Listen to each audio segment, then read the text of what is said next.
సర్వేలు చేసి ఇస్తారు.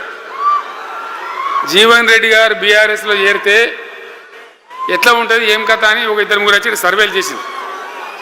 మీ నియోజకవర్గం కాదు, మీ నియోజకవర్గంలో ఆడంబాంబే పేలిపోయింది, దానిలో మాటనే లేదు. అసలు జగిత్యాల నియోజకవర్గం గురించి చర్చ లేదు.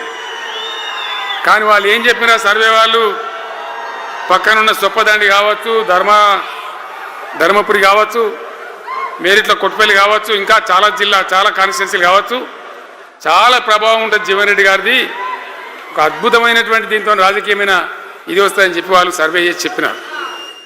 అది జీవన్ రెడ్డి గారికి ఉన్నటువంటి విశిష్టత. ఒక నియోజకవర్గానికో 10 మందికో కాకుండా తనకు ఏ హోదా లభించినా, ఏ హోదాలో పనిచేసినా చాలా బ్రహ్మాండంగా ఆయన ఇక్కడ ప్రాంతం కోసం తపన పడ్డాడు. ఒక ఉదాహరణ మీకు కనపడుతుంది. పేరు ప్రతిష్ట లేని వ్యక్తులు గ్రాడ్యుయేట్స్ కాన్స్టిట్యున్సీలో ఎమ్మెల్సీగా నిలబడితే గెలవరు. ఆయన శాసనసభ్యునిగా ఇక్కడ ఓటమి చెందినా ఇమ్మీడియట్గా మళ్ళీ ఎమ్మెల్సీగా పోటీ చేస్తే ఇక్కడ ఉండబడే విజ్ఞులందరూ కూడా బ్రహ్మాండంగా గెలిపించారు. ఎందుకు ఆ లొల్లి ఎందుకు అంటున్నా?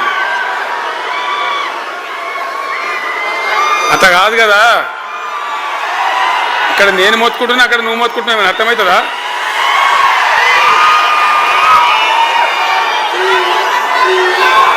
ఏయ్ ఆగవా బాబు, అది వెనక ఊరేటోడు మనోడేనా? విజయసారావు మనోడేనా? మోపండి ఐడియా కూడా మనోడేనా? మనం బుక్కుండా పెట్టు. ఇంత దూరం వచ్చి మనం ఇంత సభ పెట్టుకొని 4 విషయాలు ప్రజలకు చెప్పుకోవాలి కదా. మరి ఈ బట్టి అరుపులారిస్తే ఏం లాభం?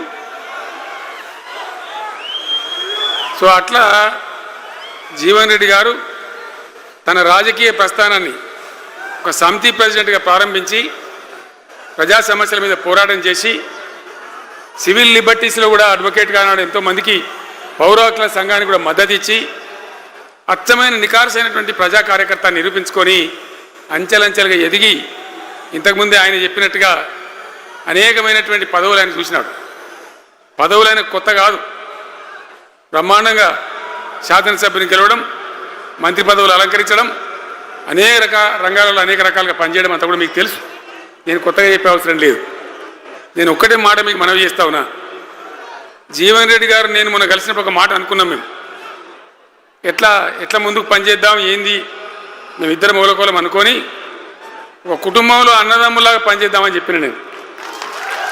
ఇంత ప్రేమగా అంటే మనం కుటుంబంలాగా ఈ పార్టీకి బ్రహ్మాండమైన ఒక పిల్లర్స్ లాగా పనిచేసి ముందుకు తీసుకొని పోదామని చెప్పి నేను చెప్పడం జరిగింది.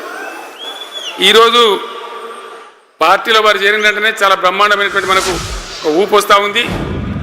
నేను జీవన్ రెడ్డి గారిని కోరుతా ఉన్నా, జగిత్యాల మందం కాదు, జగిత్యాల జిల్లా కాదు, పాత కరీంనగర్ జిల్లా కాదు, మీరు ఆదిలాబాద్ చూడాలి, నిజామాబాద్ చూడాలి, పరిసర జిల్లాలు చూడాలి. పార్టీ ప్రధాన కార్యదర్శిగా ఈ నిమిషం నుంచి నేను అపాయింట్ చేసుకుంటా ఉన్నాను.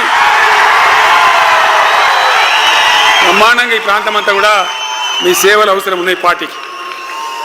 అదే కాదు, 600 ఏది ఏమైనా ఏమవుతుంది? 100కి 100% మళ్ళీ బీఆర్ఎస్ గవర్నమెంట్ వస్తుంది. వస్తుందా? వస్తుందంటూ చేయలేవట్టుంది. ఒకసారి కెమెరాలు కడ దింపుకున్నా బాబు, వస్తుంది కదా. ఇవాళ జీవన్ రెడ్డి గారు పార్టీలో బాబు కౌశిక్ రెడ్డి రాగబట్టు వాళ్ళు